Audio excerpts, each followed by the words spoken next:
Hi everybody, and welcome back to the channel. Kiddo and I are going to brave the heat today.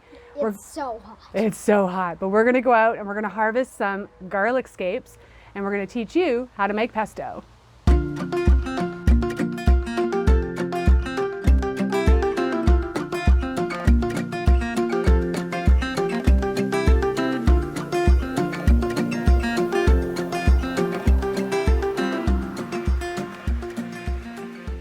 Hi, my name's Corinne, and here at Spirea, I share videos that weave together plant wisdom, holistic health, self-sufficiency with just a dash of magic.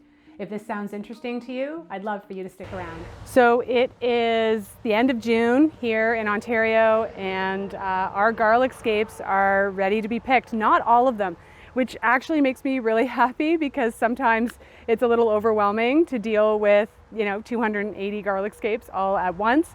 So I'm going to harvest the most mature ones today, and I'm going to show you guys how to harvest them, what they look like, especially if you're going to be finding them at farmers markets. If you don't grow your own hardneck garlic, you may have to look at farmers markets for these guys. They should be hitting tables and shelves there fairly soon. And I'm going to teach you how to make pesto with just garlic scapes. There's so many recipes out there that also include basil, but my basil's teeny tiny right now and not even close to being ready to be harvested. I'm just looking at it right now. So I'm going to show you a recipe that just uses garlic scapes. So this year we grew our garlic out front because we knew we were going to be renovating the entire vegetable garden out back. And of course we didn't want to have 2 beds filled with garlic. So we have it out front this year. We'll definitely be moving it around back next year. And so what you're looking for is this flowering stalk that comes up out from the garlic plant. And if you look right here, that is actually the portion that if you leave on the garlic will actually go to flower. And that's not what we want. We want the plant to be sending its energy back down to the bulb. So not only do you get this added little bonus crop by harvesting your scapes, you also are ensuring that you get nice large garlic bulbs to harvest in a month or 2. And so what you want to do, it's really simple. You can use scissors, or you want to head, and I'm going to do my best here. I don't have anyone filming for me today, so it's just me. So you see how this is where the leaves start and this is the flowering part. You're just going to either trim there, or most of the time it'll actually snap right off, and you can snap them off, or you can cut the garlic scapes right at this point where it starts, where the leaves start coming out, right? So you want to get that whole portion, and I'm going to get to harvesting. And Kiddo's gonna help me. Yeah, He's beating the heat right now. So I'm gonna get to harvesting. I'll show you how many we have left, and then we will get in the kitchen where it is much cooler, and I will show you how to make pesto. All right, my son has offered to be cameraman so I can show you guys. This is a garlic scape right here. Hopefully he's got this on camera. And you really want it to have at least 1 good little twirl, sometimes 2. And I'm going to be down right close to where, see that leaf is, and I'm just going to snap it right off. And that is how you harvest a garlic scape. All right, we are back in from that scorcher of a day. Goodness, it is hot outside. like I thought I would literally melt. It is pretty hot. One of our favorite ways to stay cool is to make something known as either haymaker's punch or a switchel. I've got a video for that, so I'm going to link that. Switchel. I think you used that joke in that video, so man. I know, now it's an old joke. Wait, video? Oh, wait, you can post the link up there. We can post the link up here. So we actually did pretty good, and I still have quite a few more to harvest, which is awesome. It kind of spreads out the workload a bit. I will be making my fermented garlic scapes. I have a video on that as well. And then I usually just like to dice some and keep them in the freezer because we can use them on pasta, in scrambled eggs, and all kinds of other recipes. What is your favorite way to enjoy pesto? Well, I really like it on pasta. Yeah. With usually mixed with butter though. Yeah. And I also like it on pizza as a substitute for tomato sauce. Yeah, that is one of our favorite things. We actually skip the tomato sauce altogether, and we use pesto when we make homemade pizza. It's also really good on grilled cheese sandwiches, and it's super yummy. Yeah, really yummy just as like a dip with crackers as well. So for this recipe, now don't worry, I will have it on my blog, so there will be a printable option for this recipe too, so you don't have to frantically write things down. Obviously, you're going to need garlic scapes. I recommend a good quality olive oil. Yeah. You're going to need either fresh lemons or lemon juice, bottled lemon juice, if you don't have access to organic fresh lemons. You're going to need some type of seed or nut. So most traditional pestos call for pine nuts. This lady is not paying for pine nuts. If you want to, by all means, you do you. I also like to avoid using nuts in general because my husband's a public school teacher and then I can send leftovers with him to work. So I like to use sunflower seeds. Sunflower seeds work really well in pesto, but I've seen people use toasted almonds, toasted walnuts.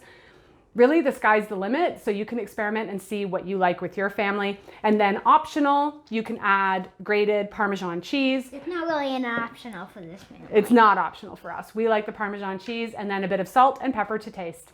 So I'm gonna get to chopping my garlic scapes. So you want them in about 1 to 2 inch pieces, and we're going for about a cup of chopped garlic scapes.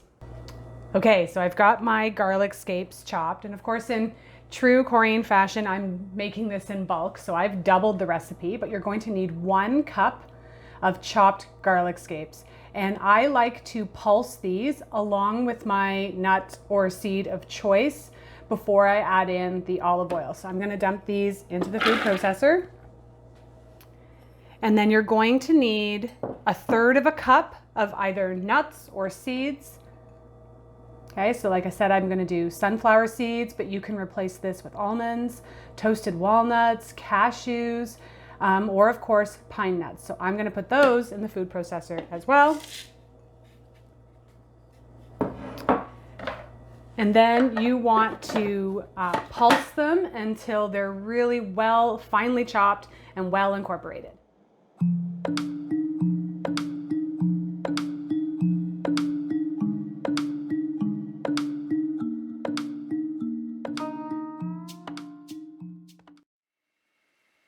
I've got a good enough angle for you guys to see what kind of consistency you're looking for. You're likely going to have to pulse this for about a minute, then scrape down the sides and repeat that process 2 or 3 times until you get that consistency that you want, because you really want to break up those seeds and nuts. From here, you're now going to add about 1/2 cup, so I've got a full cup here, of grated Parmesan cheese.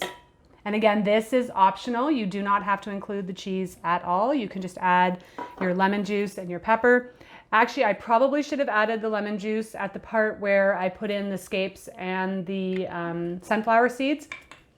You're gonna need about 1 tablespoon, so I need about 2 to add to that. I usually like to give this a quick pulse at this point to incorporate all these ingredients, and then I add in the olive oil. All right, from here, I'm gonna add a few cracks of black pepper. And this is very much to taste. I usually don't add any salt, but you can of course add salt. And then you're going to need up to 1/2 cup of olive oil. And this is also very much to your preference. How do you like your pesto? Do you like it thicker and a little bit chunkier? Or do you like it with a higher olive oil ratio? I tend to go up to that 1/2 cup. So in this case, because I'm doubling the recipe, I want about 1 cup. But I usually just pour a bunch in. As you can see, I'm not so great at measuring. I tend to just add some in, pulse it in the food processor, see if I like that texture. If not, you can always add a little bit more.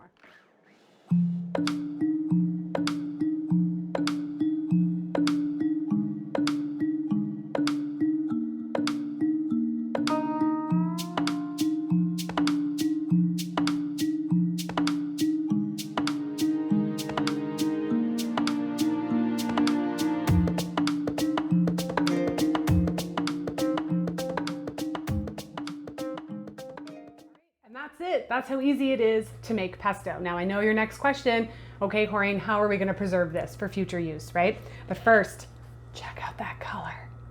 I've often said I wish I had smell-o-vision because it also smells and tastes so good. So I do recommend, of course, taking a bit of a nibble to see if you wanna tweak. Do I want a little bit more pepper? Do I actually wanna add a bit of salt? Do I want some more lemon juice? It's always best to do that before you preserve. Now, unfortunately, the only way I know of to safely preserve pesto is by freezing. I like to use these 250 milliliter jam jars. And that's exactly what I'm gonna do here. I know exactly, my family, I filled them about 3/4 of the way full, because for us, that's perfect in terms of using it for a meal. You guys know your family best. You may want to freeze it in larger quantities, or if you have a smaller family or only want little amounts, you could use ice cube trays as well.